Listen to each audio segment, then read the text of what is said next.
Salut les amis, aujourd'hui l'épisode numéro 501 de l'After Zappimage. On va débuter avec cette date importante dans l'histoire du football du Real Madrid et aussi parce que c'est un joueur vraiment légendaire. Il y a 20 ans, jour pour jour, Iker Casillas faisait ses grands débuts du côté du Real Madrid. La suite de sa carrière a été tout simplement couronnée de succès, que ce soit avec le Real ou avec la sélection espagnole. Maintenant il fait les beaux jours du côté du Portugal et du FC Porto. On sait que l'année dernière il a eu quelques problèmes de santé.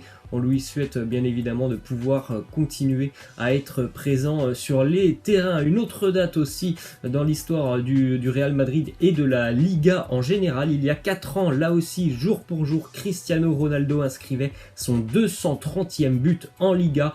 Il dépassait ainsi le total de Raúl, l'ancien madrilène. Cristiano Ronaldo est certainement l'un des plus grands, si ce n'est le plus grand buteur de l'histoire du club madrilène. Et enfin, une autre date aussi, il y a 10 ans, jour pour jour, ça c'est un peu plus drôle.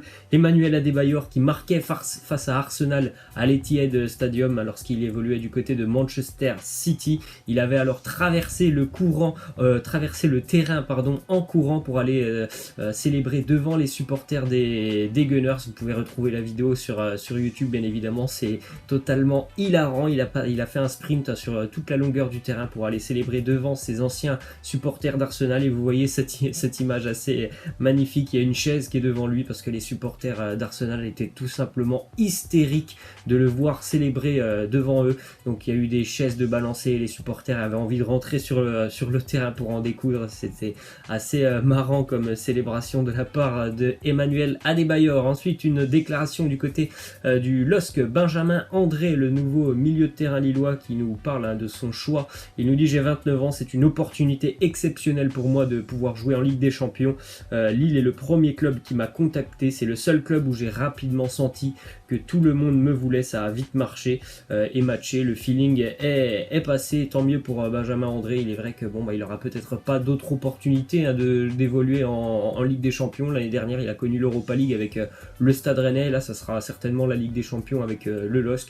Il a pris déjà une place de titulaire dans le groupe de Christophe Galtier au poste de numéro 6. On verra si les Lillois aussi repartent sur de meilleures bases, puisque le début de saison a été assez contrasté avec des victoires à domicile, des défaites à l'extérieur. Lille joue ce soir à 19h. Ensuite, une déclaration d'Alvaro González, le défenseur marseillais, qui nous dit: mon caractère au quotidien n'a rien à voir avec le caractère et l'image que je dégage sur le terrain. Quand je joue, je ne suis plus le même, je peux devenir insupportable. C'est mon style de jeu et j'en ai besoin, je dois marquer mon territoire. Ça, c'est des déclarations qui vont faire en général vraiment plaisir aux supporters marseillais qui aiment tout simplement les joueurs qui se dépouillent sur le terrain.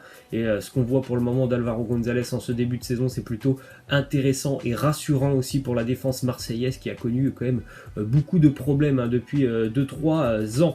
Ensuite, une autre déclaration de González sur l'ambiance au Vélodrome. Il nous dit: j'ai connu 2 matchs au Vélodrome et le dernier face à Saint-Etienne était sûrement la plus belle ambiance que j'ai connue dans un stade. Bon, il est vrai qu'il a évolué notamment du côté de Villarreal en Espagne. C'est pas la même ambiance que du côté de Marseille. Et malheureusement pour l'Olympique de Marseille, d'ailleurs, la Ligue de football professionnel a indiqué mercredi soir que plusieurs tribunes du stade Orange Vélodrome seront fermées suite à l'utilisation d'engins pyrotechniques. Donc voilà, comme souvent du côté de Marseille, il y aura des tribunes qui seront fermées et ça c'est vraiment dommage parce que lorsqu'il y a une ambiance phénoménale à Marseille, c'est souvent que le stade est plein.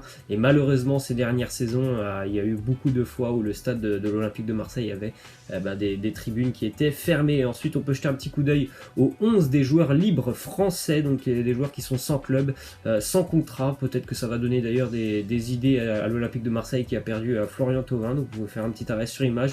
Secteur offensif, on a Jérémy Ménez qui est, je crois, notamment en train de discuter avec le Paris FC. On a Biabiani, Gouffran, Ben Arfa, Chantôme ou encore Marvin Martin, et au poste de gardien par exemple Geoffrey Jourdain. Ensuite, une déclaration de Patrick Vieira sur Hicham Boudaoui, le jeune Algérien qui a signé du côté de l'OGC Nice. Il nous dit: c'est un jeune joueur qui est bourré de talent, il faudra aussi qu'on lui laisse le temps de s'adapter, il a un gros potentiel, l'avoir est une très bonne chose. On peut pas trop discuter du profil du jeune garçon parce qu'on ne l'a pas vu beaucoup, il a quand même 19 ans, on l'a jamais trop vu au plus haut niveau, c'est le début de sa carrière. En tout cas, ce qui est sûr, c'est qu'il est vrai qu'il qu'il fait partie déjà de la sélection algérienne, même s'il ne joue pas beaucoup.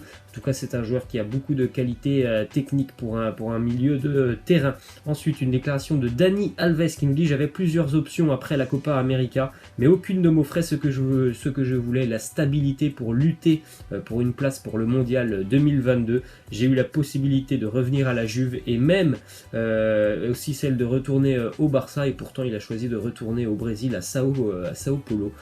Tant mieux pour lui. Je pense que là-bas, il est vrai que ça sera certainement, comme il le dit, une option pour pouvoir lutter pour une place en 2022 à la Coupe du Monde. C'est son objectif. On continue avec une info qui concerne Neymar. On rappelle qu'il était accusé de viol, Neymar, et maintenant c'est la plaignante qui se retrouve devant la justice brésilienne. La police l'a inculpé pour diffamation, extorsion de fonds et fraude. On continue avec une déclaration du président du Real Madrid, Florentino Pérez, qui a répondu à un supporter madrilène qui lui demandait d'acheter Mbappé plutôt que Pogba. Réponse de Pérez, il lui a dit: oui, mais ils ne sont pas vendeurs. Bien sûr que nous aimons les Français dont les médias évoquent les noms, et nous irons les chercher, mais ils ne les vendent pas. Donc voilà, contradiction quand même, il nous dit: ils ne les vendent pas, mais nous irons les chercher. Donc objectif très clair quand même pour le Real Madrid, pour le prochain mercato, peut-être hivernal. En tout cas, il est évident que ça sera pour le mercato estival 2020. Le Real Madrid a envie de faire un gros coup encore une fois l'année prochaine. Ça sera Pogba ou Mbappé, peut-être même les deux. Ensuite, une déclaration de Lionel Messi qui revient sur la débâcle de Anfield, le 4-0 face à Liverpool. Il nous dit: quand cela se produit, tout le monde pense à une solution extrême parce que les objectifs ne sont pas atteints. Quelque chose de similaire à l'année précédente, c'était face à la Roma, s'est produit, et cette fois je reconnais que c'était encore pire du côté d'Anfield, mais comme je l'ai dit à l'époque, c'était de notre faute. Le staff technique n'a rien à voir avec cette défaite. Je pense en tout cas que moi, Ernesto Valverde a une part de responsabilité dans cette défaite. Ce n'est pas normal de prendre 2 remontadas en l'espace de moins d'un an face à la Roma et face à Liverpool. Moi, j'aurais aimé que Valverde quitte son poste cet été. Ensuite, une déclaration de Dani Ceballos. Il nous dit: je ne sais pas ce que je dirai dans un an, mais aujourd'hui je suis heureux du côté d'Arsenal. Il voit le football comme moi, j'aime le football comme il l'aime, il vous respecte, et un joueur a besoin d'être désiré. Donc tant mieux, tout se passe bien pour lui. Il a quitté le Real Madrid parce que voilà, il n'était peut-être pas justement désiré comme il le souhaitait. Et pour le moment, il fait les beaux jours d'Arsenal, puisque le début de saison est quand même très intéressant de la part de Dani Ceballos. On continue avec une info anglaise du Times qui nous annonce que Wilfried Zaha a viré son agent. Il lui reprochait tout simplement son incompétence. Il est vrai que Zaha, il était tout proche de rejoindre notamment Arsenal cet été. Et puis ça, il ne s'est rien passé. Il était d'ailleurs très déçu de ne pas quitter Crystal Palace lors du dernier jour du mercato. Donc visiblement, il a pris de grandes décisions. Il a viré son agent.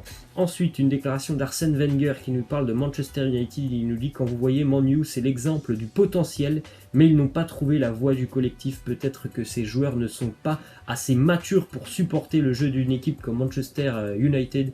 Il est vrai que les résultats de Man U sont quand même assez inquiétants par rapport à l'histoire qu'a ce club. Normalement, c'est un club qui doit être sur les premières marches du championnat anglais, et déjà depuis maintenant quelques années, il y a son voisin de Manchester City qui l'humilie quasiment toutes les saisons. Ensuite, une déclaration de Vincent Kompany qui dit tout simplement: Virgil van Dijk est le meilleur défenseur de l'histoire de la Première Ligue.